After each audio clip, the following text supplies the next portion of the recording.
into some work being done around the gym area. The large gym is going to be out of bounds for the next hour. So they'll be pumped after today. At the end of the day today, you will see I 100%. 100%. different personalities. Kids are authentic. Sometimes they can throw you off. You say, whoa, we're making a podcast. I love it. Come to our place of business where we do what we do. We don't just do podcasts. You might finish something tremendous. When you guys go, so we're gonna ask each group individually to go to the back to the 3 team members. They don't need us. This is the hardest part, running through. This is going to be interesting for you. Hey guys, so excited and so passionate about this podcast project here in Rexdale, where I'm born and raised, and it's my first opportunity to give back to the community that raised me. And I had the whole team here, the whole REC media squad. We're in a classroom of grade 8 students, and these kids are amazing. The conversations I'm having with them. We're setting up for the season finale of our podcast. The kids are going to be coming over to my studio in the next couple of weeks. So we're just doing a little workshop setting today, and I can't wait for you, the viewers and the listeners, to hear what these kids have been up to. It's amazing. Check you guys soon. Take care.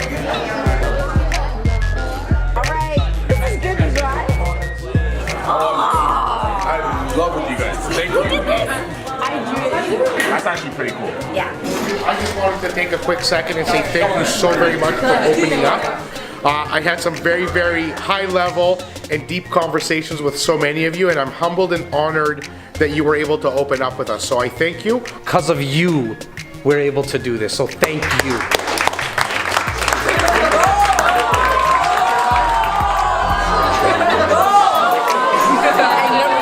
good? Yeah? REC Experience presents Real Estate, Entrepreneurship, Leadership with your host, Jas Takhar. The REC Experience podcast is now on air. Hey, thanks for being in the REC Experience with your host, Jas Takhar, your girl, Laura. Hello. Alto, Stewart.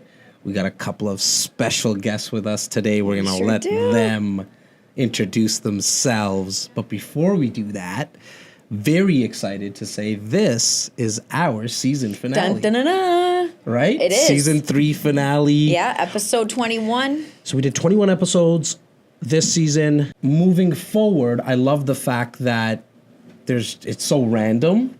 So even for season 4, we got some really, really exciting guests coming out. Yes, so you're going to have to wait, guys. And that is going to come out when now? I think we timed it for first week. First week of July. First week of July. So right after Canada Day, enjoy your Canada Day celebrations and all that. And then happy tune Canada. back in. And tune back in for season 4's premiere. Like I mentioned, we got some really cool guests lined up. Just a few. But I think we're ending this season off with my biggest passion, which is school. Well, I'm kind of kidding because I didn't really like school. I was going to say, maybe not your biggest passion. Exactly. But seeing smiles on kids' faces, and to help us is our 2 guests. So I have Pav and Chey with me, which are teachers at a school here in Etobicoke. But I'm gonna let you introduce yourself. What do you teach? Your name? Just go at it. Free flow. Awesome. So I'm Pawan Wander. I teach grade 7 and 8 science this year. Taught a lot of grade 6, mostly middle school. This year, teaching science for the first time. So that's been a lot of fun. It's kind of cool because you and I went to school together. We started grade 7 together. Grade 7, yeah. I don't remember, were you into science back then? And was that something that you want? I could Jas was not into science, is my guess. No, Jas was not. Okay. From what I remember. Yes, for sure. So was science something that you were interested in teaching? Yeah. Yeah. Well, teaching wasn't necessarily something that was on my mind back then, but I did enjoy the sciences, and it was probably the direction that I was headed in. Okay. Cool. Even into university. Like it. And how many years have you been teaching?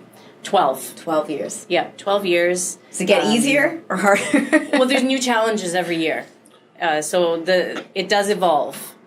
So you're starting out in teaching, Yeah. and your challenges are much different than when you're growing up in the field. So I think I want to know more about that, but I Yeah. also want to have the good-looking man beside you there introduce himself, self-proclaimed. He's not here yet, so Self-proclaimed I'll take a hot spot athlete, I until. think is what he said. Hot No, athlete. no, I was merely quoting someone else, but I took to it. It just seemed to fit nicely. Name, what do you teach?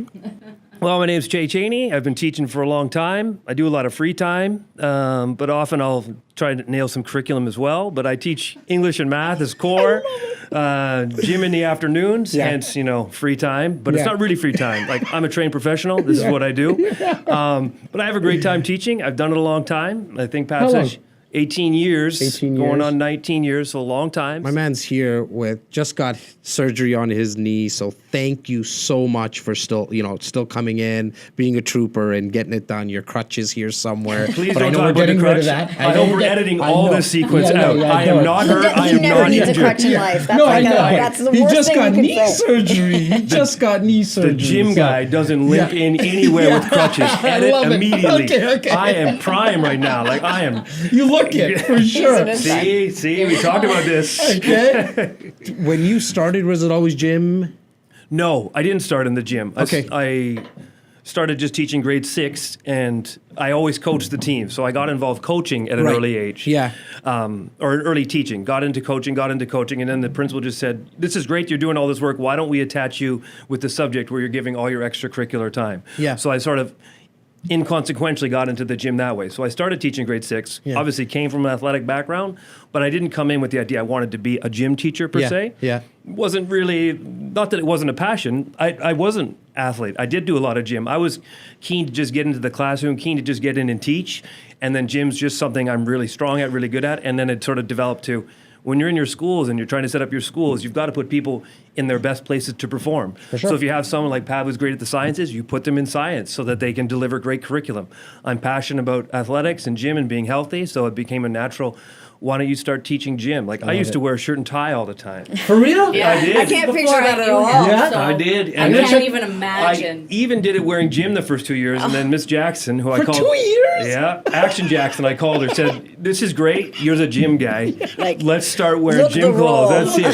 So I said, "Okay, but as a young new teacher, you think you've got to be impressive, right? I can't. You won't catch me with no tie. I got it." He said, "You're wearing a gym tie in the gym. Just wear gym clothes. Be comfortable." I'm like, Right. Okay, thank you. Because as a young teacher, you're always, yes, principal. Yes, I'll do this. Absolutely, 100%. Well, yes. you guys are veterans at this now, being like teaching. I, growing up, gave teachers a very hard time. How do you guys deal with that now? Like, I'm curious to hear your side of it now, right?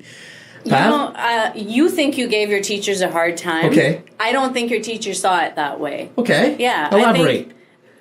I think in grade 8, grade 7, kids are going through a lot of changes. They have different needs. And I think that good teachers, at least, will adapt to that. And they see what you need. They see you. They see what you're all about. And they will adapt their So I teaching really to wasn't meet getting away your with needs. much. Well, I'll No, say that I I think she was letting you get away with Got it. So maybe Got that it. teacher, but I don't think all teachers are created equally. No, in that's that true. sense. You're right. Like, you can tell that some just paint everyone with the same brush, and how they teach all kids is exactly the same. I think, and to yeah. your point about kids needing different things, I think that is a testament to a very good teacher, and that's not across the board. Well, what Chey was saying earlier, right? Like, reverse engineering the teachers, putting them in the best roles. It's almost the same with the students, right? Putting kind of students in their best positions for them to excel.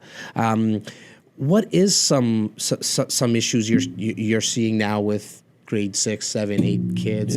These are all good tips on how to control your classroom. Like, do I have a moment, like a pen or something? Like, I can write these down. Like, I've been waiting a long time to figure out that's how you do it. how to control Yeah. kids. Oh, this is gold right here. This Go is back gold. and watch the podcast later. Absolutely. Wow, look at that. we're recording it. I had no idea you could do that to control students. This is fantastic. What was the question? No, I think you do that really well, actually. What was I think that? you meet the needs of your kids really well. I sent a kid down to the office once. No. Actually, no. No. I haven't. For real? No, I've never sent the kids to the office. Okay, so come on, like elaborate, because I got sent to the office all the time. You know, it's twofold because you think of it as a student or as a teacher. As a teacher, in terms of setting up your own discipline or being the voice or being the face of the classroom, when you start giving out issues to other people to deal with, it makes you less capable of dealing with it later because you give up to students that you're not going to handle tough issues. And students, whether they know it or not or outwardly speak of it or not, they know if you're going to handle the issues, whether it's positive or negative. They want to see that I have someone in the room that's going to handle things. It sounds like when you're at home and your mom Testing mom and dad, yeah. says, "Oh, wait until dad comes home," and then Yeah. that's when the punishment happens, right? They're passing the Yeah. buck Right. off, and then Right. it's like I can Pass the get buck. away with anything with mom, As Exactly. right? a teacher, you never really want to. You want to hold on to that. So I've never had an issue where I felt I needed to go to the office per se, but Right. as a teacher, you never want to give that up. You never want to just let someone else take care of your discipline. You want to be seen because it builds that trusting environment that students know when they're in that room. That adult, he has everything or she has everything. They're going to control everything, whether it goes good or bad. So as a teacher, it's good practice to just be able to maintain that control. Now, as an extension, as a teacher, you have to be doing things to be able to hold. I don't want to say hold over students, but if you're engaged and you're running the yearbook and you're doing grad and you're running sports teams, students already know that you're giving more, so they're already more inclined to listen to you more. More value. I love They're it, Chey. connected Sure. with you, I guess, on a Teachers have deeper asked me level. once, what do you do for discipline? I said, I do nothing afterwards for discipline. It's all pre-work. And I often joke, the only thing that makes Love me a that. good teacher is I watch Hoosiers and I love Captain Kirk. That's it. What was the first thing you said? You watched Hoosiers, the movie Hoosiers with Gene Hackman. Oh, and okay, Captain Kirk. yeah. I said that's how you can understand my leadership or my discipline. But it's always about proactive discipline. It's about making sure as a teacher you're engaged because students connect to you. When I think of my class of 30, 26, 27, 28 of them, I work with them outside of the class working on other projects. It connects them to the room, Right. connects them to their teacher, so you don't have discipline issues. When I ask a student to do something, they're gonna They just do do They're gonna it. do it. They Right. take ownership. So of it's a it. respect thing too, Yeah. right? Yes. You've earned their respect and their trust a little bit. That's And right. then there's an extension. It's also about planning. Like if I think of this passion project, it links to something like this. Because when you plan great lessons or you're willing to take a chance as an educator, beyond just the textbooks, beyond just the worksheets, and those have value. You can't ignore them. But if you rely solely on those will lead to discipline issues. When your students know that your room and your lessons and what you're giving to the class has value, they're excited about it. So this podcast project is something they're excited about. So you don't need to discipline them to get them focused. Right. Year on year, we're working on making blogs. We're working on photography. We're using photography as our tool to do a novel study. So it's not, the novel study doesn't become boring. I don't have to say, answer question 1 to 3, and then number 4. But I can say, hey, when we're done this chapter, look at this project we're going to do. We're going to turn this into a photograph. We're going to go out and we're going to photograph different scenes from the book. Yeah. And the kids are like, yeah, we're into this. We're into this. Connection. Yeah. Connection, right? Making connections, yeah. And I hope that the kids who are listening to this understand that connection is where it's all at. Oh, yeah. Right? We reconnected, Pav, after Yeah. how many years? But even new connections that I'm making, it's serving me so well. Chey, really quickly going back to what you said, man, when did that come to light for you? Like, it wasn't in the first year of you teaching, I don't think. Teaching is tough at the beginning. Okay. Like you tried to probably follow the playlist, so to if speak. you ask students of mine from 18 years ago, they'll tell you that I was a disciplinarian, and I could joke that I could teach the whole morning without speaking a word, Now. like this, and the morning would complete. As I also got switched to an older age group, when you're talking with 13 or 14-year-olds, you can't necessarily be as rigid. But as a teacher, you also become more confident with your skill set. When you're nervous or you're unsure, or if you're doing work, if giving assignments that you're not created, if I jump a little bit, I create a lot of my own. I don't even want to say worksheets, projects, etc. I discover I use very little teacher resource in the sense that this is the question sheet and let's go through the questions. I have personal ownership over a lot of the work I'm giving. So you become a little bit more engaged, kids become a little bit more engaged. You become more confident with your skill set. I tell teachers all the time, be confident. Trust you in the room. You say, I want better textbooks. I want more technology. I want this. I'm like, you're the greatest asset in your room. You don't have to be the star, but trust your skill set. You're well-trained. You have a passion. Trust that when you make decisions and you try to build stuff and construct stuff, that it will go well. And we talk about students recognizing, even the students that don't recognize, because maybe they're too a little young to cognitively appreciate why they're following their teacher or why they're doing their task, they will later. So as an educator, it's certainly about building a better program, trusting your skill set.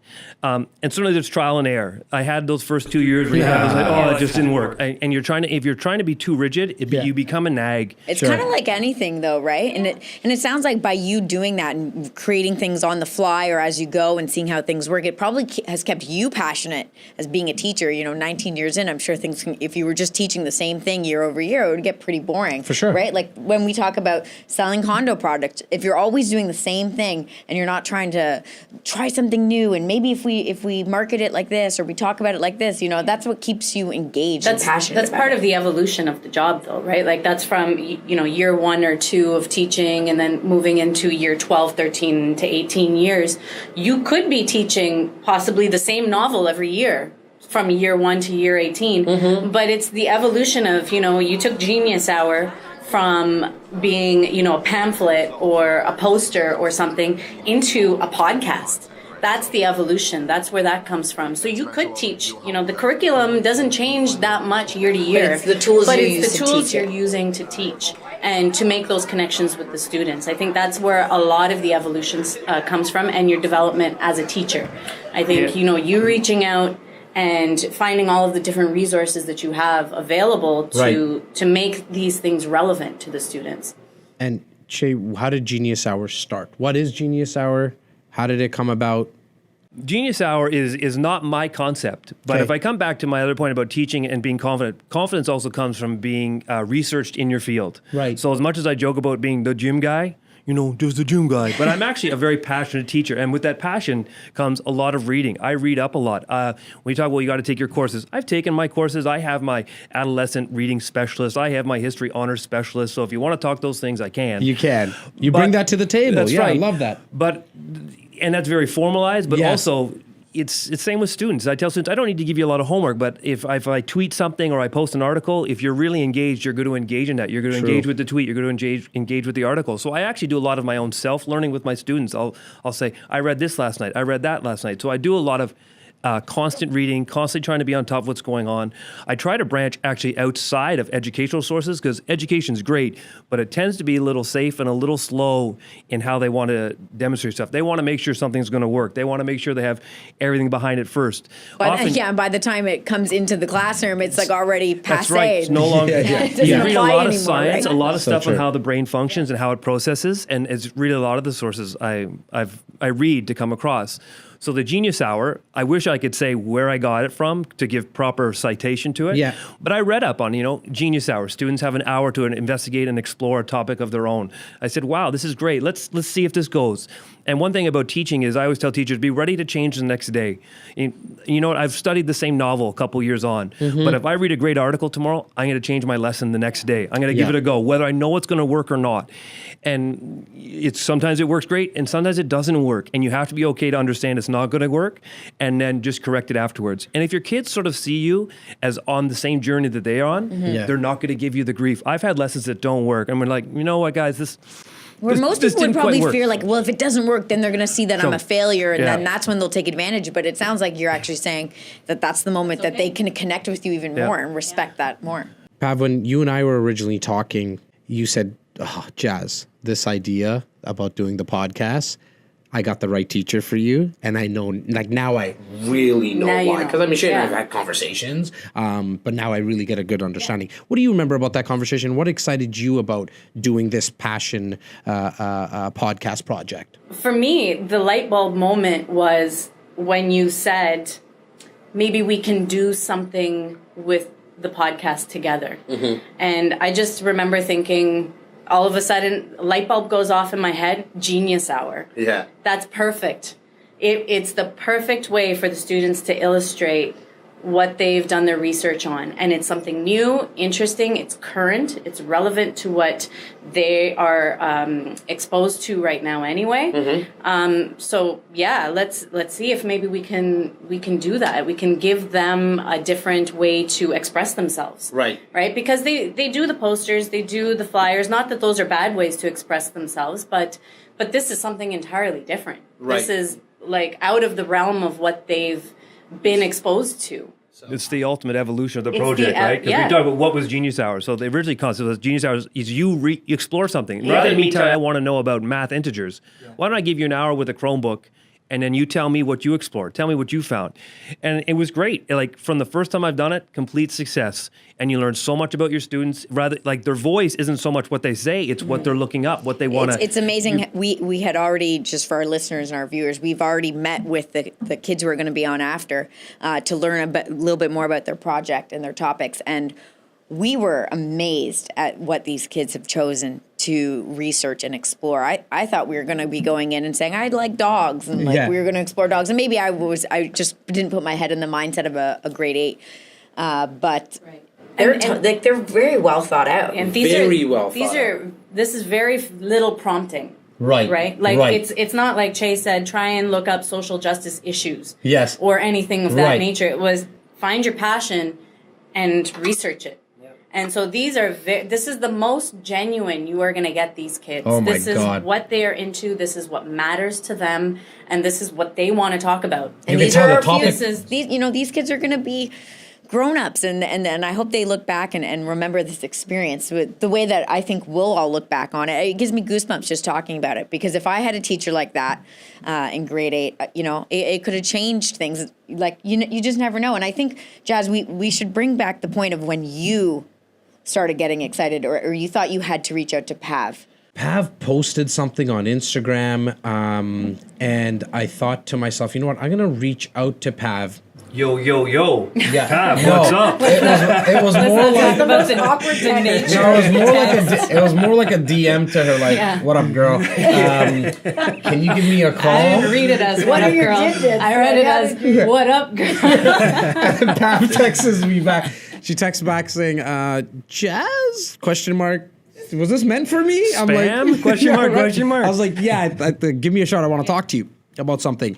And we started talking. Probably went on for about like 45 minutes to an hour. I was like, Pav, like my juices are flowing right now, so I'm gonna go off on a bunch of tangents. So just get ready for it. And we started talking about getting the students, into our office here, or us going to the school, and them picking their own passion and using that as using the podcast, as the voice. Yeah. But I want to bring it back almost a little bit even before that, because I think in a lot of the people that you've met with on the podcast, you've had the opportunity to meet with some amazing people. And what you've generally learned is that there's a number of people out there who weren't necessarily stellar students. Yeah. They weren't straight A kids, and they weren't excelling necessarily in athletics either.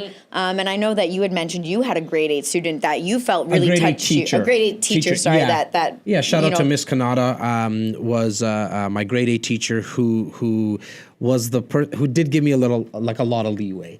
And she was always the teacher that was saying, you know what, Jas, don't worry about the grades. Don't worry about all the other teachers telling you that you're not going to be able to really amount to something, where if you just hone in on your skill set, which is this, and kind of be self-aware. And she didn't really use those words back then, but now thinking about it, it was me really being self-aware and saying, you know what, I'm going to be fine if I just be myself. And she pushed that. Confident and trusting yourself, trusting the skills you have, which is the same as teaching. Same right? as teaching, Trust same the with skills anything, you have, right? yeah. And I think what you really wanted to do was ultimately say, wow, what if we were able to be involved in that journey for another student? Because we always joke around. I was like that kid that worried about my grades, straight A student. Yeah, totally different I did in that all sense. of my homework. I even asked her, I said, Jas, wouldn't it be great if, like, go home, go ask your mom to get a report card of yours. I'll go ask my mom to get a report card of mine, and we'll compare notes. He started laughing. He's like, you think I would ever bring a report card home? You think my parents have any of my report cards? I was like, oh, so your report cards like weren't on the fridge with like a magnet as a kid, Smithfield right? didn't give out report cards from 1985 to That's what he told his 1989. parents. First of all, I was in school in 1985 to 1989. I didn't want to do the math. I'm just a gym guy. Yeah, exactly.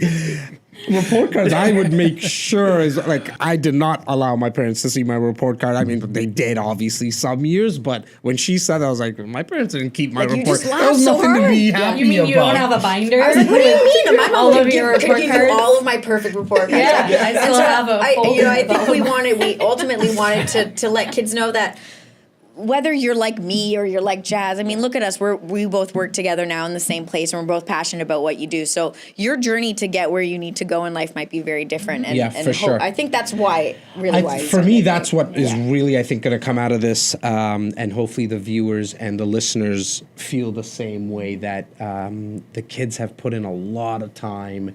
Again, going back to Laura's point, when we came to the school and sat with them, we were like so shocked about not only the topics, that's one thing, but the amount of time they put into it and the amount of effort and how excited they are. I remember talking to a couple of the students, just letting them know what they're going to be doing when they come into the studio here, and their eyes are wide open. Some are nervous. And after speaking with them for 5 minutes, 10 minutes, you can tell like they kind of went from like this position to opening up a little bit more to me. Yeah. It's real. The team is all here. So from that perspective, I hope we can even if we inspire one student, I think we all did our job. I mean, what life changes, the world changed. Well, what you two are doing on a daily basis is like, we're very thankful for it, and I hope you guys really understand that, because you guys are shaping the next set of leaders. And look, I mean, not to talk about myself, but I do a lot anyways. Isn't that your job? Isn't that what the podcast is for? My guys are used to it. I hope,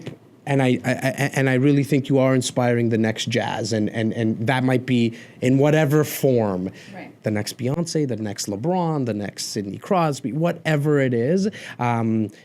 Your passion, thank you for that. And I hope you guys, I don't know if you hear it often enough, but I know, Laura, I can speak for yourself and my team.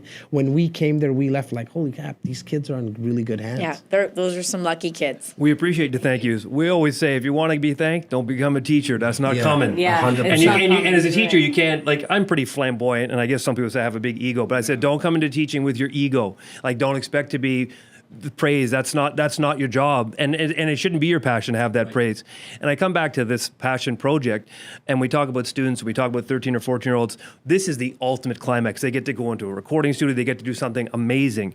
But I think as we talk about teachers or today's youth, is we didn't need to have amazing for them to do amazing work first. Back to your original question, what was the evolution? Was this is your genius hour, let's research. And maybe the first time I did it, all right, write me a response. Then the second time, okay, let's go on my blog and write a blog response. A little bit better. The third time, like, you know what?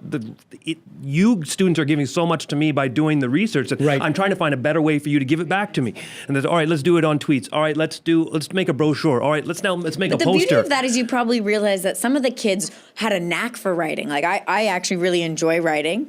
Jas obviously really enjoys being on podcasts and being on film. And so, what you might find is that they each kind of gravitate to their own way, and you've given them now multiple opportunities to express themselves. That's part of the differentiation. Like, so that's something that teachers, strive to do in their teaching, is to give different avenues for students to express themselves. I noticed it right away with the groups. Yeah. Like I knew right away the student that wanted to kind of play host. I knew the student who already would be like, you know what, I'll do some of the images, because they came with like actual logos and paintings and designs. It was so cool. Some kids already did a recording. Yes. They were super pumped about that. Yeah. I can't wait for our viewers and listeners to see that group as well, because they've already been practicing. They're pumped. They're excited. Yeah, they asked me, like, Chey hasn't been at work for a little bit. Pardon me, edit, cut. Chey has been at work every day, but when they come and see me... The gym guy takes X amounts of days off. Thanks. He had surgery. Please insert eye roll multiple times over. Like, just like a Snapchat, just keep replaying that. Honestly. This is my grade partner. He never shows up for work, and he's on a crunch. Can I have the mic now? Okay, one thing I want to ask both of you, and you too, obviously, I'll tell you'll end it off. I really wanted to thank you guys, as I did earlier, and so I usually end these pod sessions with one tip, either for the students, other teachers, parents. Chey, I'm going to start with you. Out of this passion approach is just the sense that if they're getting one tip, that small things can build into great things, and that ultimately you don't often win the lottery where something becomes great. In the context is that we didn't say, let's do Genius Hour because you're going to make this podcast and you're going to have all these experts come in and do all this great work for you.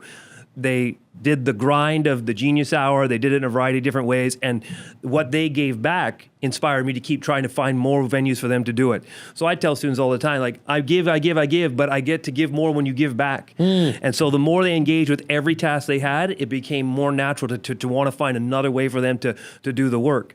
And so the lesson is that it might seem small at the beginning, but keep on that path because it can brew into something bigger. And we often talk about that with our students is you don't always get the immediate payoff. You don't always get, you do one thing well one day that you get this big reward or you get all this lavish praise. That it's the grind of this in the small scale of this is doing it over and over and over again, a variety of different ways, a little bit more creative to this ultimate prize. What I would say they've earned it, right? It's not that we've done it for them. They've done this for us because if they weren't passionate, if they weren't giving them, we'd just be spinning. We're not excited. Our students give to us. Same thing as I jump off. When I think about coaching, it's not me doing coaching. It's you participating in our school. And students come to our school an hour before for practice. They stay at school an hour after the practice. This isn't me giving to them. This is them giving to us, giving back to our school. Because our school might just function from 9 to 3, but if you can make your school function from 8 to 4:30, that's not us giving to our students. That's our students giving to us. And it becomes more to give more and more and more. Awesome. And so is the tip, stick with it. Keep with the grind. You can see here through this massive project at the end is that your commitment to this task over time, great things come. And it doesn't always come in one big aha moment. It's just a constant at it. Small little things can add up. Bav? I think I'd probably advise students to take their time figuring out and developing their passions. I think that maybe for you it might have taken a little bit of time, but look at what it has amounted to, right? So sometimes there's kids in the room, and I probably put myself in that category. You don't immediately have that passion in front of you. Right. Right? Like, even as an adult, you don't sometimes. No, absolutely, right? You're right. I mean, like when you look at kids, when you look at people like the gym guy over here, right? Yeah. There's Say that again? A particular identity, right? That some people just they have and they show.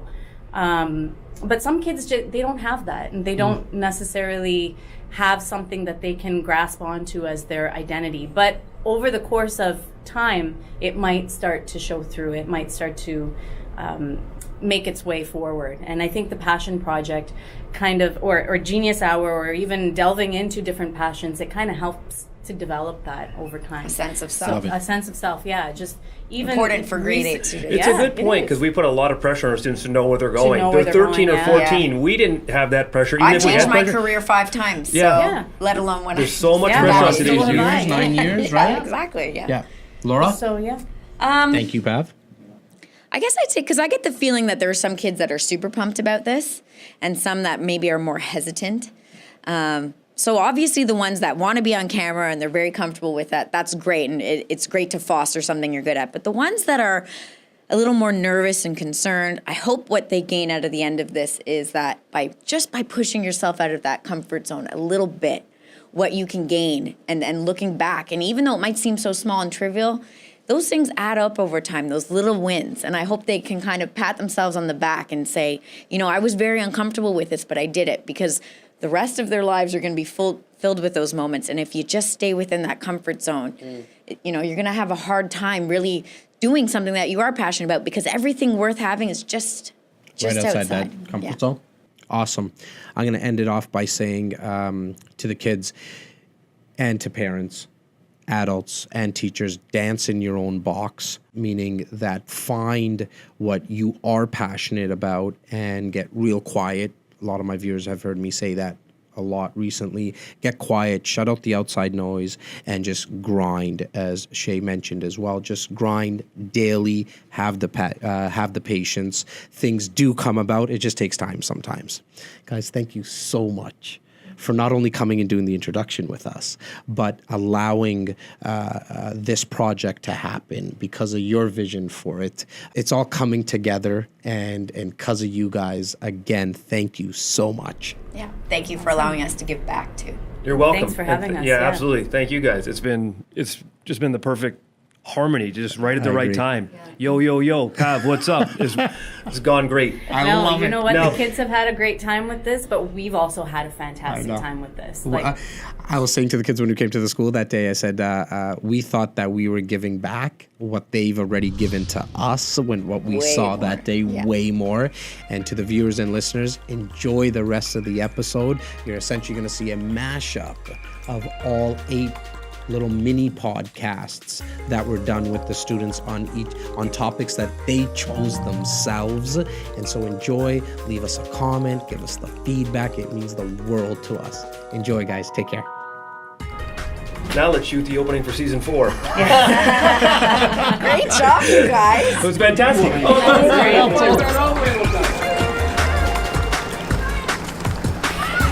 School's out forever. This has been the REC Experience Podcast with Jas Takhar, an REC Canada production. Hey guys, thanks so much for watching the REC Experience. Please make sure to subscribe, like, and share. Click here to watch and experience more videos from REC.